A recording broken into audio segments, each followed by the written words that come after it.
7 personas murieron en unos minutos, pero en menos de 24 horas, la escena del crimen fue borrada. Hay una tragedia que marcó la historia de Australia y que durante más de 40 años ha sido tratada como un simple accidente. Pero lo que estaba detrás de las llamas era mucho más oscura que cualquier parque de diversiones. Esa noche helada de 1979, que comenzó como un viaje inocente, terminó en absoluto horror. Familias destruidas, niños vivos quemados y una investigación que parecía decidida a no encontrar culpable. ¿Por qué el parque solo tenía una salida de emergencia? ¿Por qué los testigos que escucharon confesiones nunca escucharon? Y lo aterrador, ¿por qué uno de los hombres más peligrosos del inframundo sería un interés directo en borrar todo? ¿Cómo se transformó esta tragedia en silencio? ¿Y por qué solo ahora, 4 décadas después, se están haciendo las preguntas más importantes? Antes de responder, debemos volver a esa noche, la noche en que el tren fantasma se quemó. La Noche del Fuego era el sábado 9 de junio de 1979. Luna Park estaba lleno. Familias, niños, grupos de amigos, todos buscaron divertirse en una fría noche de invierno en Sydney. Entre las atracciones más populares, una se destacó: el tren fantasma, una vieja estructura de madera con pasillos oscuros y muñecas de miedo que prometían baches de ganso. Nadie imaginó que esa noche terminaría en tragedia. A las 10:14 página M, la primera llamada se hizo al control central. El humo salió del juguete. Los bomberos de Crow's Nest y Neutral Bay corrieron a la escena. Cuando llegaron, encontraron columnas de humo de más de 100 metros de altura. El fuego ya estaba visible a millas de distancia, pero había un problema grave: solo había una calle de acceso al parque. Cuando las multitudes intentaron escapar, los vehículos apenas podían entrar. Dentro del juguete, el caos. Un pequeño enfoque de fuego se extendió rápidamente, alimentado por madera seca y falta de rociadores. El interior se convirtió en una trampa. La gente pateó paredes, trató de escapar de las puertas de emergencia. Los testigos recuerdan los vagones en llamas que salen del túnel vacío, una escena que parecía una pesadilla. A las 11:17 página M, poco más de una hora después, los bomberos lograron controlar el fuego, pero era demasiado tarde. Entre los escombros se encontraron los cuerpos carbonizados de 7 personas. ¿Quiénes fueron las víctimas? La tragedia golpeó a la comunidad. John Godson, un padre de la familia, abrazando a su Craigie Damien de 4 años. 6. El gesto desesperado de la protección se registró en los informes. Su cuerpo fue encontrado envuelto en los niños. También había 4 amigos inseparables, estudiantes de Waverley College: Richard Carroll, Michael Johnson, Jonathan Billings y Seamus Raigi. Los 12 o 13 años se embarcaron juntos en la caminata y nunca se fueron. El único sobreviviente de ese grupo fue Jason Norman, de 12 años. Estaba a punto de entrar al carro cuando de repente un asistente lo sacó del brazo. Un gesto instintivo que te salvó la vida. Jason observó a sus amigos en medio de las llamas. Décadas después, rompió el silencio: perdí a mis 4 mejores amigos esa noche, y me llaman el chico más afortunado del mundo, pero vivir con él no tiene nada afortunado. Afuera, los bomberos lucharon. El calor era tan intenso que nadie podía entrar en la estructura. Las torres de agua arrojaron chorros de arriba, tratando de evitar que el fuego se extienda a otras atracciones, como la montaña rusa de osos más grande. Pero el tren fantasma se derrumbó en llamas. Las chispas, el humo y los restos cayeron en todas partes. Fueron más de 6 horas hasta que los bomberos pudieron quitar los cuerpos con cuidado. Para ellos, acostumbrado a todo tipo de ocurrencia, esa noche se volvió inolvidable. En Waverley Colleges Chool, el dolor se convirtió en memoria. Se instalaron placas de mármol en honor de los 4 estudiantes muertos. Una oración resume la sensación de pérdida. Siguen siendo jóvenes para siempre. El impacto también golpeó al artista Martin Sharp. Él, que había restaurado la fachada de Luna Park, estaba obsesionado con el caso. Sharp creía que no había nada accidental en esa tragedia. En su casa, estableció la sala de tren de fantasmas, miles de documentos, recortes de periódicos, informes oficiales y grabaciones. Décadas de investigación personal para tratar de demostrar que el incendio tenía un propósito. Pero en 1979, todo lo que quedaba fue el dolor. Familias destruidas, una comunidad en luto, un parque cerrado, marcado por la muerte de 7 personas, y una pregunta que creció todos los días: ¿habría sido solo un accidente, o alguien quería que el tren fantasma quemara esa noche? El misterio y las sospechas. El incendio fue tratado como un accidente, pero ¿fue realmente? Poco después de la tragedia, la versión oficial surgió demasiado rápido. En menos de 24 horas, la policía concluyó que la causa había sido una falla eléctrica. El inspector Doug Knight dijo: "No hay nada sospechoso en el origen del fuego. Fue solo un accidente eléctrico". Pero había un detalle inquietante: no había preservación de la escena. No hay experiencia completa, ninguna policía armada para proteger los restos. Al día siguiente, toda el área ya estaba limpia. ¿Cómo investigar un delito si el escenario ya se había borrado? 2 meses después, la investigación del forense cambió la explicación. Ahora decía que la causa probable había sido un cigarrillo encendido dentro del juguete. Pero nuevamente, ningún testigo confirmó eso. Las familias comenzaron a sospechar.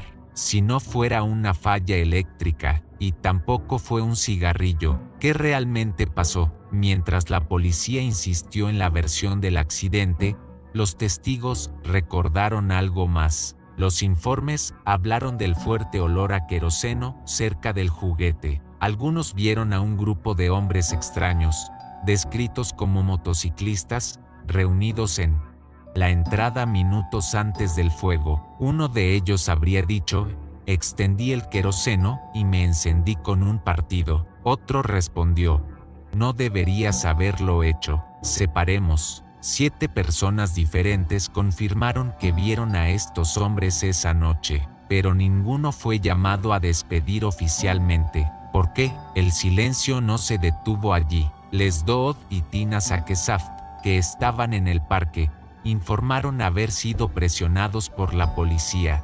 Fueron intimidados para cambiar sus versiones. Les dijo: "Todavía tengo miedo hasta la muerte". Describe cómo, hasta el día de hoy, vive mirando por encima del hombro el miedo a las represalias. Si los testigos fueran coaccionados, ¿quién estaba interesado en ocultar la verdad? El investigador Doug Knight, quien dirigió el caso, fue descrito como un reparador, alguien que borró pruebas, manipuló investigaciones y cumplió los intereses de las personas poderosas. Según la serie expuesta, Knight no solo apresuró el caso, sino que habría recibido dinero para cubrir sospechas. Un oficial de policía corrupto, trabajando para proteger a los delincuentes. Y aquí es donde un nombre ha cambiado el curso de la investigación: Ave Saffron, conocido como Sr. Sin. Saffron era la cara del inframundo de Sydney. Casinos clandestinos, prostitución, tráfico de bebidas y especialmente especulación inmobiliaria. La tierra de Luna Park estaba en un área estratégica de Porto, y para el negocio de Saffron, el parque podría ser un obstáculo. Un ex oficial de policía, Steve Bullock, fue directamente a su declaración: "No hay duda de que el azafrán estaba detrás de ese fuego". ¿Es el Fogata del Tren Fantasma parte de un plan criminal para destruir el parque y liberar espacio para nuevos desarrollos? La reapertura de la serie expuesta décadas después, la serie documental expuesta sacó a la luz lo que muchos sospechaban. Durante 18 meses, el periodista Caro Meldrumana entrevistó a testigos que nunca habían hablado públicamente. Ella misma admitió estar sorprendida por lo que escuchó. Hubo momentos en que estaba sin palabras. Todo lo que pude decir fue, lo siento. ¿Puedes repetir eso? No sé si lo hice bien. Muchos entrevistados lloraron ante las cámaras. Uno de ellos resumió la sensación colectiva con una frase llamativa: eso apesta mucho. La serie mostró no solo las líneas, sino también una reconstitución histórica. El tren fantasma fue reconstruido a escala real. Los expertos en pirotecnia se refieren al fuego, bajo la supervisión de los bomberos. El resultado fue claro. La hipótesis del accidente no fue sostenida. El fuego avanzó mucho más como un incendio criminal. Otro personaje central resurgió con fuerza: el artista Martin Sharp. Desde la década de 1970, había recopilado documentos, grabaciones y recortes sobre el caso. Llamó a este espacio de sala de tren fantasma. Muchos lo vieron como excéntrico, pero las décadas de obsesión aguda mantuvieron pistas cruciales. Sus archivos ayudaron a la serie expedida a conectar puntos que la policía había ignorado. Para algunos, Sharp fue el verdadero héroe póstumo de la investigación. Lo que se vio fue un patrón, una escena del crimen lanzada en menos de 24 horas, testigos ignorados, testimonios manipulados, un investigador acusado de corrupción, un jefe del crimen con interés directo sobre el terreno. Si todo esto es cierto, el incendio no fue un accidente, fue un crimen, y, aún más serio, estaba abrumado. Como dijo el Meldrumana, si no fuera un accidente, nos enfrentamos a una masacre. 40 años después, las familias todavía preguntaban por qué se trataban 7 vidas como una nota al pie de página en la historia de Australia. La respuesta comenzó a tomar forma en 2021, cuando la repercusión de la serie expuesta obligó a la policía a reabrir el caso. Se creó un nuevo grupo de trabajo, han comenzado nuevas investigaciones, pero la pregunta que resonó fue aún más fuerte. Esta vez finalmente, ¿saldría a la luz? La investigación reabrió y la búsqueda de justicia. Han pasado 40 años, pero el dolor nunca fue enterrado. Para las familias, cada aniversario de la tragedia fue un recordatorio cruel. No hubo respuestas. Cambió en 2021. La serie documental Exposed: The Ghost Train Fire sorprendió a Australia. 3 episodios que revelaron documentos ocultos, testigos olvidados e incluso una reconstitución de incendios. Por primera vez, millones de personas escucharon que el caso no podría haber sido un accidente, sino un delito. La repercusión fue inmediata. Titulares de todos los periódicos, familias que dan entrevistas emocionales, ex policía confirmando sospechas. La presión pública ha crecido. Era imposible ignorar. Fue entonces cuando la nueva policía de Gales anunció la creación de Strike Force Sedgeman, un grupo de trabajo especializado para revisar el caso, encabezado por la Unidad de Homicidios No Resueltos. El objetivo era claro: reexamina la evidencia, revisión de revisión y evalúa si el incendio debe considerarse un delito. Por primera vez en 4 décadas, había una luz al final del túnel. ¿Pero sería suficiente? Jenny Godson, que perdió a su esposo John y sus hijos Craig y Damien, habló con la prensa: solo quiero la verdad. Quiero saber por qué mi esposo y mis hijos murieron. Jason Allman, el sobreviviente que escapó por segundos, reveló el peso que lleva. Sobrevivir no es suerte, es una cicatriz. Nunca olvidaré. Estas voces, ignoradas durante décadas, finalmente fueron escuchadas. Todo el país reaccionó. Peticiones en línea, discusiones en programas de televisión. Miles de personas comparten recuerdos en las redes sociales. El fuego ya no es solo una tragedia antigua y fue visto como un escándalo nacional. Artistas, periodistas e incluso políticos comenzaron a posicionarse. Había un sentimiento colectivo. Australia ya no podía cerrar los ojos. Strike Forces Edgeman entregó su informe, en una confidencialidad, a las autoridades. Las familias esperan la decisión.